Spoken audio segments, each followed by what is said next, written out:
The issue of refugees in our area here is a matter of principle. The chaos in the world is caused by mistakes by political actors. They make mistakes in philosophy. You find they follow defective philosophy. Then they make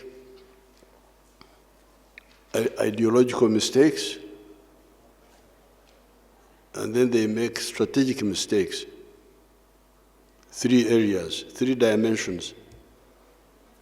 Now, the good chance we have here is that our movement started as a student movement in the 1960s.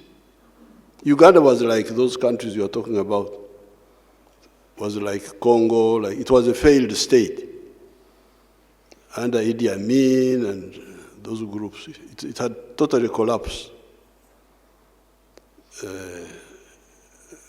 At one time, Uganda was the 4th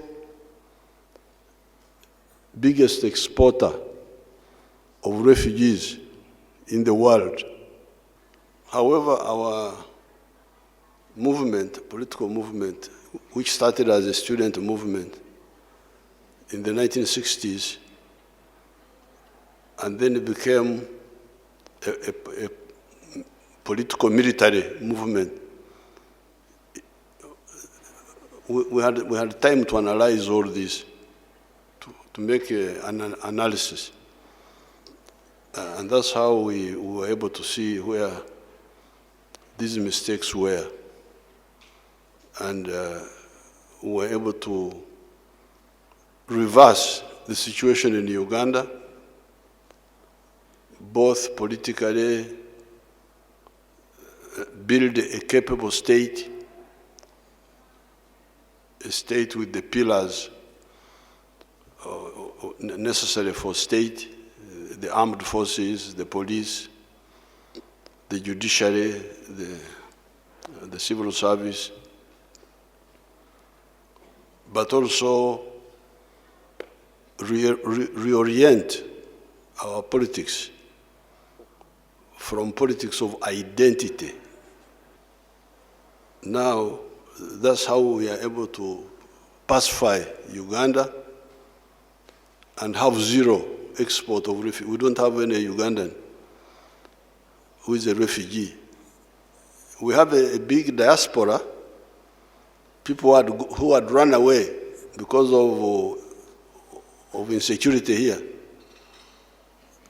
But when Uganda stabilized, they are now outside. They come back, they actually send us quite a bit of money. These refugees are actually part of our own groups, because the African population of 1.5 billion people is divided among just 4 groups. So first of all, these people are either similar or linked. So when they run away, for us, we don't see any big problem other than the logistics and the feeding them and all that. This is what really. But when they come, we give them security. Then we also don't insist on putting them in refugee ghettos. If they can move out and do business, have skills, and they percolate into the wider society. So if you go in the town here, in the city, it's full of people from Somalia, from Ethiopia, from Eritrea, from Congo. So this is part of our. I know very well your views and your very strong sense of solidarity towards refugees that has allowed Uganda, or has led Uganda towards having one of the most progressive policies in Africa and in the world. When I asked one of the women how did she feel when she crossed into Uganda, and she said that when she saw the Ugandan security forces, army, police, she felt that finally she was safe. So really, my strongest message to you, Mr. President, is thank you. And through you, thanks to the people of Uganda. In a world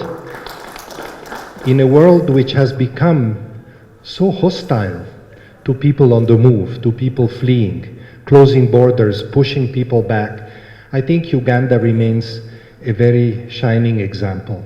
Not only that, not only by keeping the borders, allowing people who are fleeing to cross, but also by having a very progressive policy, giving people a piece of land, allowing them to go to school, to attend health centers, and so forth. As our President of the Republic of Uganda. So at this juncture, let me invite the President of the International... 2 medals.